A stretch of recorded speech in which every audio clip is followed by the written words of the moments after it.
Alam mo, sa totoo lang, may mga kakilala nga tayo na artista na hindi sila aminado. Di ba? Papangalanan ko. No, kaso, pagpapahinga tong programa mo. Hindi na pala okay na pala, baka ma-block tayo. Madimanda pa tayo. Bakit ka tayo na-block sa Banta? Bawal daw sabihin yung word. Oo, sa Blue Up. Ikaw din, sabi ka ng Blue Up eh. Kaya nga sabi ko hindi ako sanay. Marami akong kakilalang malalaki, pero wala namang silbi sa kama.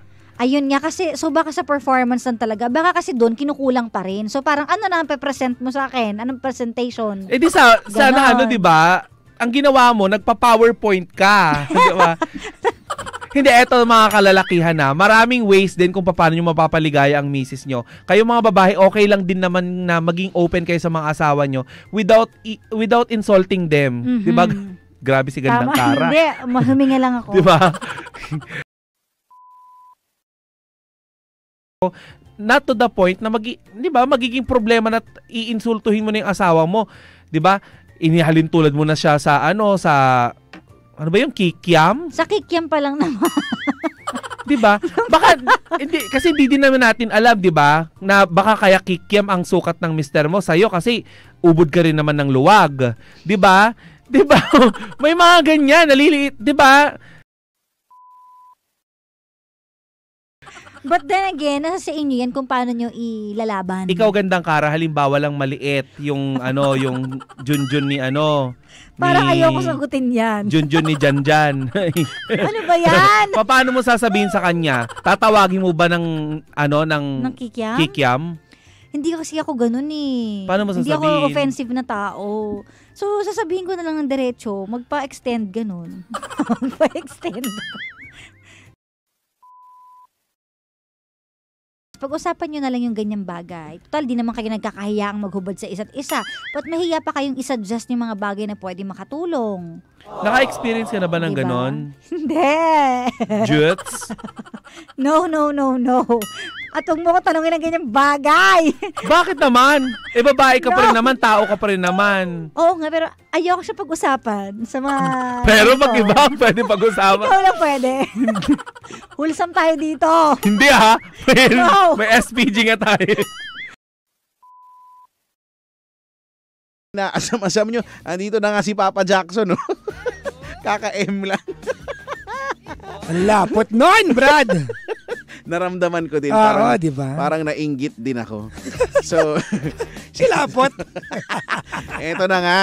Eto na tayo, ha. Sa programang hindi naman talaga pinaghandaan. Ay, nako. Hindi nga maalala kung meron ngayon. Muntik nga ako wala dito ngayon eh. Muntik na.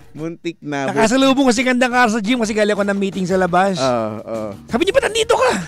Sabi ko, mag-gym. Sabi niya, may chipa. Ay, aalis na pala ako. Iyon ang isa sa sasagot ko. Pangalawa, ang mga default kong sagot, di ko alam, wala siya sa bulsa ko. Ayan, ako. Pangalawa, ang una kong sagot, nako, busy yung masyado, ang daming pinagkakaabalahan nun. Actually, pag ikaw na may nahanap sa akin, anong sinasabi mo? Wala, pinapakita ko lang yung picture mo nakaubad. Bakit ka meron? Ano ba? Yung picture mo natin na hubad na katotohanan. Hubad, yes, ang tawag doon ay hubad na katotohanan. Oo, alam diba? Mo, pwedeng maging maging art yan sa totoo lang. Ayan, benta kaya natin yun, no? Pwede. Ikaw naman kumuha nun. Oo, di ba? Doon ko na... Pag may-ari mo naman yun siguro, di ba? Kanila ba yun? Sa'yo yun eh. Baka kilala mo naman yung mga yun. Sabagay. Buti nga, hindi ka nasama sa picture na ginamit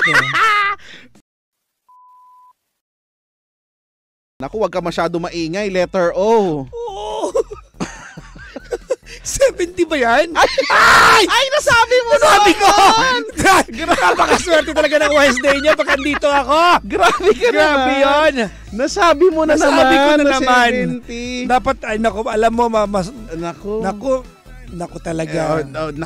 Kunyari lang hindi mo narinig. I-comment mo na sa YouTube live. Sa YouTube. 70 yan ang hinahanap natin. Baka mapili ka at 500 pesos din yan i-Gcash. Diba? Yun nga, makatawag sa makapunta rin dyan. Ay, may 500 ka na, no? 500. Pero hindi pa nila, kuya, hindi pa nila alam yung Gcash number mo, di ba? So, wag mo bababa ha, wag mo ibababa. Pupunta na lang po ako dyan. Hindi pwede. Huwag mong baguhin yung sistema namin. Meron kami sistema na talagang inihanda namin. Gusto mong baguhin. Hindi tama yan eh. Hindi, diyan ka lang sa kabilang line. Oo. Okay. Huwag ka matigas ang ulo. Okay Huwag mo na. kayong pahirapan.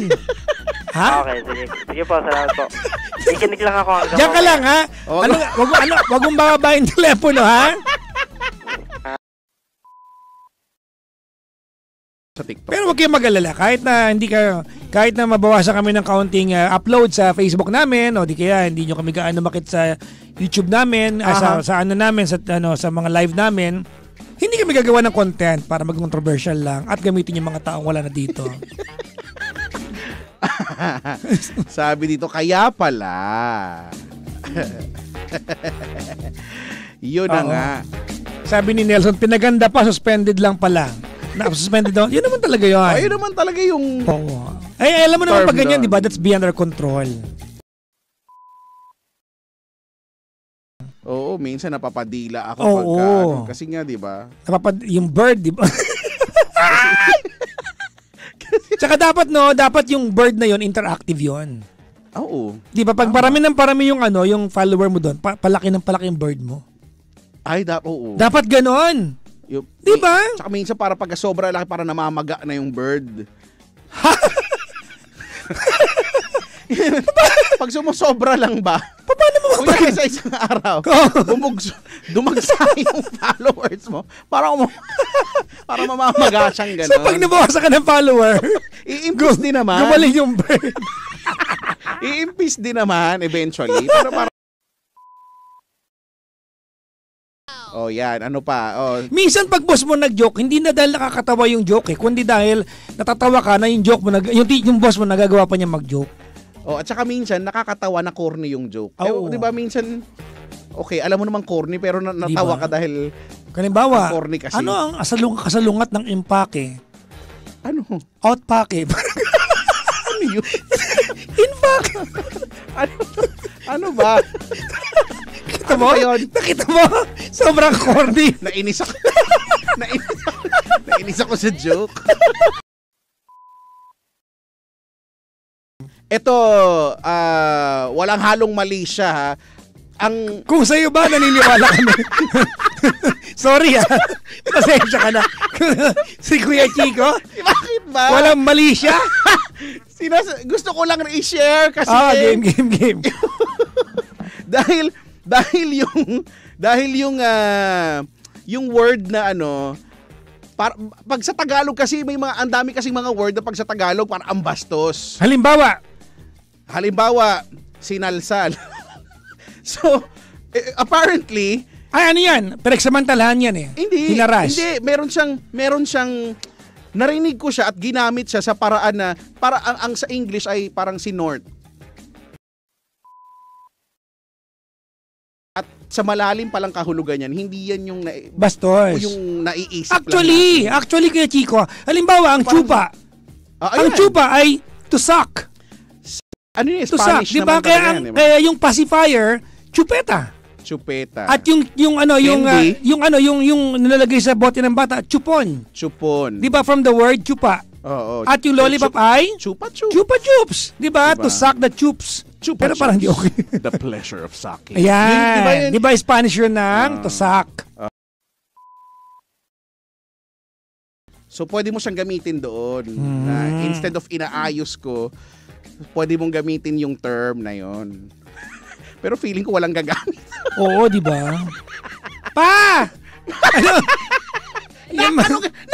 Anong ginagawa mo dyan sa may kwarto? Ang dilim-dilim. Ayoko sabihin. Nag-aayos mo na dami. Ang dami po kasi nagkalat ng mga papel.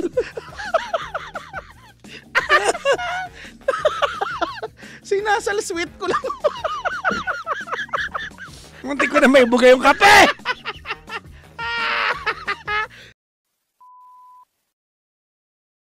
Sa Ilocano. Sa Ilocano. Ay kabatiti.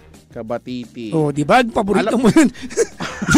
Di ba? Kailan ka huling kumain ng kabatiti. Kailan ka huling kumain? Patola. Kailan ka huling kumain yan? Alam ko medyo matagal na. Nami-miss Naku. ko na nga talaga. Oo, di ba? Nananawagan. Yung may miswa, tsaka may patola. Yan, Tapos pag hinigop mo ng tulog ng higop. Higop na higop. Bakit may pagngiwi ka?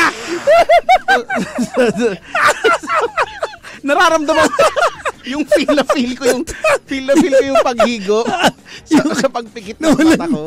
Yung nahigop mo na wala ng pagkatao.